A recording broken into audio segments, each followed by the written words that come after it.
Olá, pessoal. A gente está aqui no nosso segundo programa do E Agora, né? Hoje a gente escolheu um tema que acho que está muito evidente nos dias atuais. Me apertei. E agora, né? Então, Tota, a gente estava conversando aqui que eu acho que é importante a gente separar as contas, né? Como é que é essa história de separar as contas aí? Então, é muito comum isso, e aí você que trabalha com consultoria já há mais tempo, você sabe que isso é muito comum quando a gente olha para o caixa de uma empresa, tá lá um monte de fatura do dono. Tem fatura de cartão de crédito, de carro, de um monte de coisa, escola de menino. Então, eu acho que a primeira coisa para manter uma empresa saudável é separar as contas da empresa, daquilo que é corporativo efetivamente, das contas que são pessoais dos sócios. Então, se o sócio ele precisa que a empresa pague suas contas, ele está, de alguma forma, minando a empresa. Então, é interessante que ele calcule tudo no seu Prolabore e ele faça uma retirada de Prolabore e ele faça a sua gestão de suas contas. Enquanto isso, a empresa faz a gestão das contas da empresa. Então, essa Ou separação de seja, contas, diga lá. Para quem ainda mistura as contas da empresa com o pessoal, a primeira coisa é parar com isso, né? Parar com É isso. entender primeiro as suas contas e dentro das suas contas o que você precisa para viver, arrochar esse cinto também e definir um prolabore, porque a empresa você vai poder calcular dentro da empresa exatamente qual é o custo que você tem que tirar disso aí. E aí vai estar dentro de todos esses outros custos, correto? Corretíssimo, perfeito. Outro ponto que a gente precisa ter bastante atenção nesses momentos quando a coisa aperta é com a diferenciação entre custos e despesas. Porque a Sim. gente geralmente não, as empresas geralmente não separam o que é custo e o que é despesa. E para ficar claro, custo é tudo aquilo que envolva a operação final da empresa, ou seja, a finalidade da empresa. Se é uma empresa que vende para o varejo, então comprar mercadoria não é despesa, é um custo. Ela precisa comprar mercadoria para vender. Se é uma empresa de serviço que manufatura e é um restaurante, por exemplo, como você bem sabe, então ele precisa comprar os insumos para produzir e vender o prato. Então, tudo isso que envolve essa produção, ela é custo. Ah, mas tudo aquilo que envolve, por exemplo, que impacta diretamente ou não tem impacto tão pesado na empresa, como por exemplo, as coisas que despesas são as coisas que, se eu tirar essas despesas, a empresa continua existindo e ela continua funcionando. Como? Por exemplo, tarifas bancárias são despesas. Tarifa de cartão de crédito é despesa. O papel que a gente usa para imprimir os relatórios é despesa. O toner na impressora é despesa. A impressora em si é despesa. Então, tudo isso a gente precisa diferenciar. E aí, quando a gente está no momento de aperto, a gente tem que ver o que a gente vai cortar e começar pelas despesas e não pelos custos. Porque, e quando você for cortar os custos, você tem que ter bastante cuidado para você não impactar a atividade da empresa. Não é E a isso, Lívia? qualidade, né? É a qualidade. Então, a gente estava conversando aqui antes de começar, quais seriam os pontos a serem abordados, tá? E a gente, assim, bom, se a gente for abordar todos os pontos aqui para que a gente possa resolver essa questão deste aperto, a gente vai passar 2 horas conversando. Então, a gente escolheu 2 pontos prioritários, tá?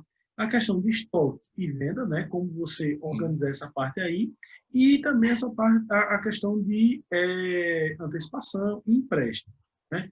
Pegando esse gancho aí de Tota, é a questão do estoque, né, que a gente tem que ter cuidado. Para quem é varejo, quem tem estoque, tem que sempre estar avaliando, nesse momento, com muito mais acuracidade, o que tem no estoque, né? E o que tem nesse estoque para você trazer dinheiro, né? O que você pode fazer? E aí, ligado a estoque, tanto a questão da compra, ter uma compra mais assertiva, verificar dentro do estoque aquilo que não está girando para girar. Por quê? Girando, entra dinheiro. Entrando dinheiro, a gente começa a melhorar a parte das contas para tentar se desafogar. Tota tem muita experiência nessa parte de grandes estoques, né, Tota? Como é que, normalmente, a gente pode, dentro do estoque, transformar estoque em dinheiro nesses momentos, né? Avaliando o estoque? Então, como a gente falou, o estoque ele tem um custo, né? Ele é custo para a operação. E ele é dinheiro imobilizado, porque você comprou, você pagou, muitas vezes você compra com prazo menor do que o que você vende.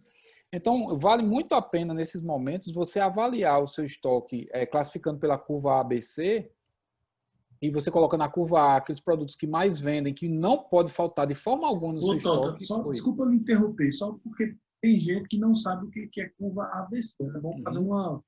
um resumo aí do que é. Tá, rapidamente, curva ABC são você classificar os produtos, o giro do seu estoque na sua operação. Então, produtos da curva A são aqueles produtos que eles demoram muito pouco tempo em estoque. Você Vendem rápido, comprou, acabam vendem rápido. rápido. Chegou, vendeu.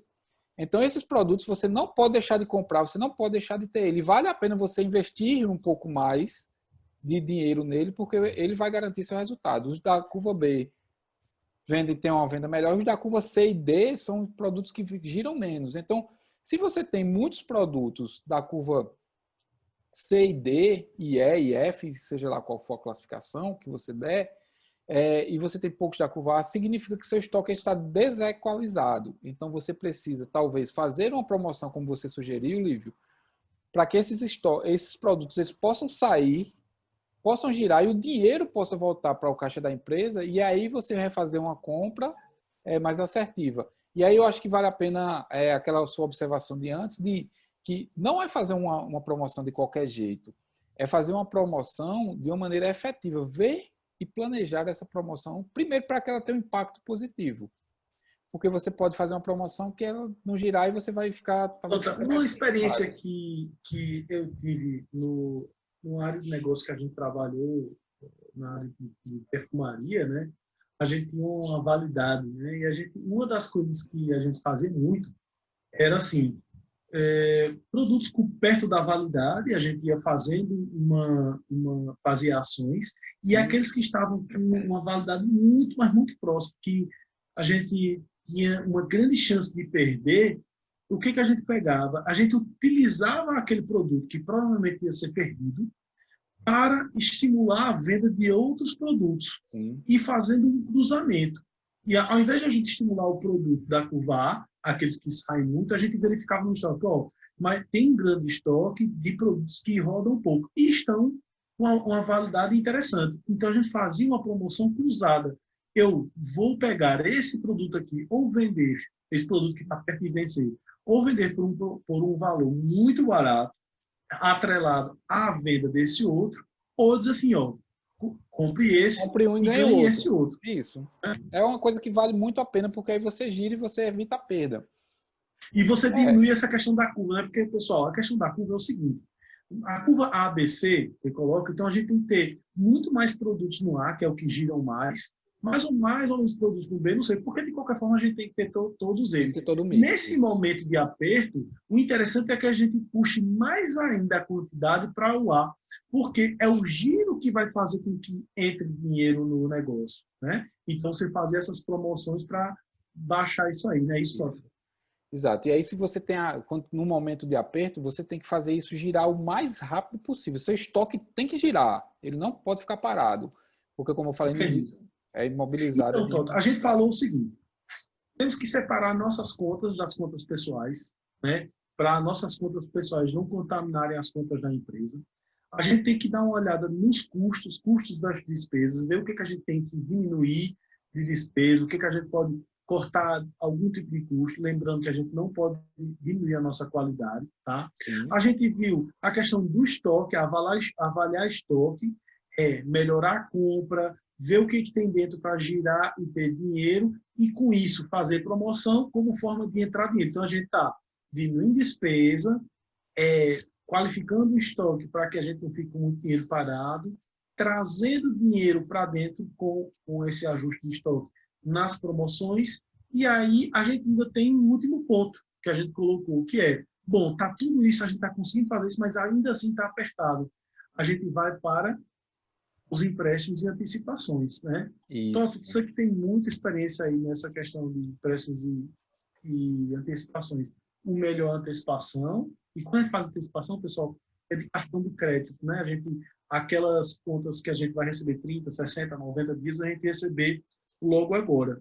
Ou fazer o empréstimo para que a gente possa segurar as contas de hoje, mas aí a gente tem que verificar o impacto aí no fluxo de caixa.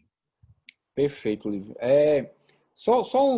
Uma observação sobre o assunto anterior ainda do estoque, é que se você tem muitos produtos na curva B, C, D e E que não giraram e você está com esse estoque alto, significa dizer que você comprou errado. Então, vale a pena investir um pouquinho de tempo no planejamento de demanda para as compras futuras, para que você possa fazer compras mais assertivas. Voltando aqui para a questão do empréstimos versus antecipação, vale muito a pena fazer conta. E nessa hora o cara tem que parar, tem que usar uma planilha de Excel, um caderno, seja lá o que for, listar todas as contas que ele tem para pagar e pensar, olha, se eu fizer um empréstimo nesse valor, com essa taxa de juros, vou ter uma rotina de pagamento de uma prestação X por mês.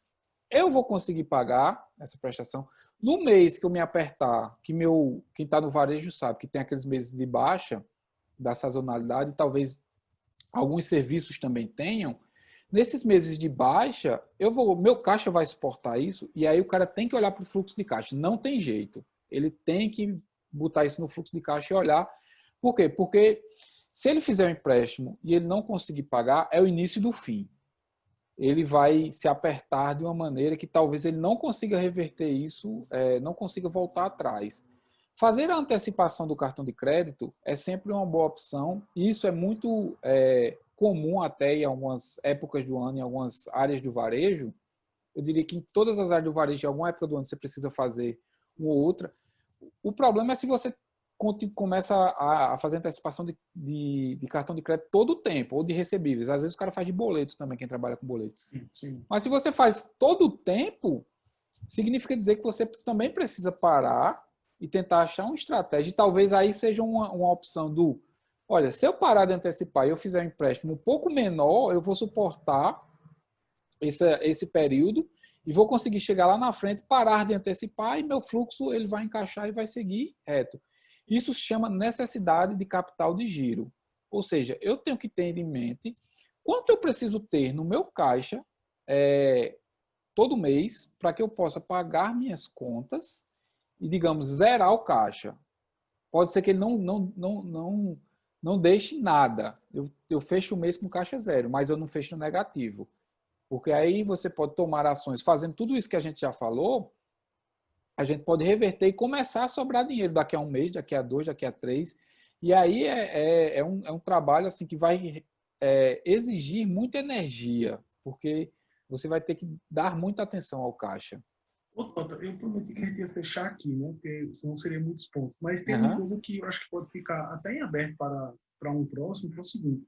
Que é esse monstro que você falou, chamado fluxo de caixa, né?